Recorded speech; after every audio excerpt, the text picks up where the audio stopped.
Vaksin merah putih yang dikembangkan tim peneliti Universitas Airlangga Surabaya kini memasuki fase uji klinik 3. Namun dari 4 ribuan relawan yang dibutuhkan, tim baru mendapatkan 1.500-an relawan.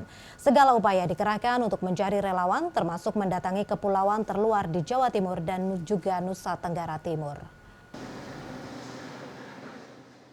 Dari data tim pengembangan vaksin merah putih, sampai 19 Juli 2022, mereka baru mendapatkan 1.552 relawan untuk uji klinik fase 3. Padahal, untuk uji klinik fase 3 ini, mereka membutuhkan 3.500 orang, ditambah sekitar 500 orang untuk uji vaksin booster, anak dan remaja. Saat ini, satu tim sudah berangkat ke Jember untuk uji klinik di 2 tempat, yakni Rumah Sakit Subandi dan Paru pada 23 Juli 2022. Disusul kemudian di Malang dan Surabaya yang dilakukan di Rumah Sakit Universitas Airlangga dan Dr. Sutomo. Pencarian relawan terus dilakukan hingga ke Pulau Kangean di Madura.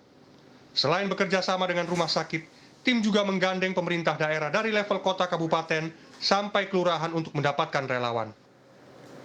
Ini kami mengeksplor lagi ke kabupaten, tingkat kabupaten kerjasama dengan beberapa kabupaten, sampai pada tingkat lurah untuk mengumpulkan volunteer, para volunteer dengan harapan kita secepatnya sudah tercukupi minggu depan itu ya, kira-kira demikian. Walaupun kita juga sudah ada ke Pulau Kangean, ini ada 300 volunteer di sana, tapi kesulitannya adalah monitoring ketika setelah divaksinasi.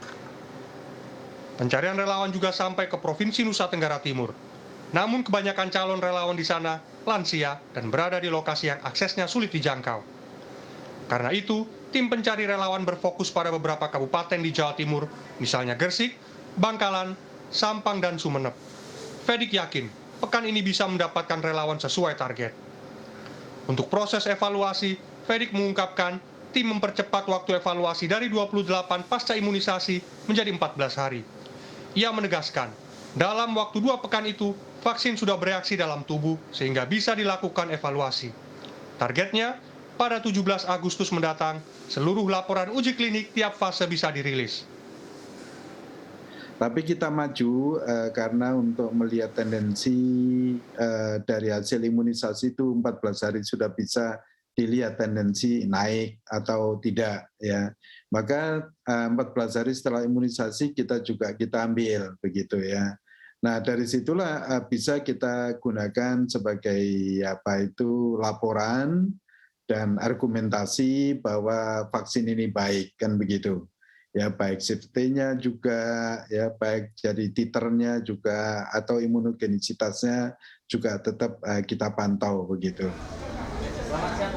Pengembangan vaksin dalam negeri ini bisa menjawab kebutuhan vaksin di masa depan.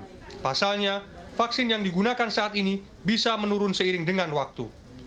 Karena itu, suplai vaksin dalam negeri bisa menjadi solusi Indonesia menghadapi COVID terutama untuk booster, anak dan remaja.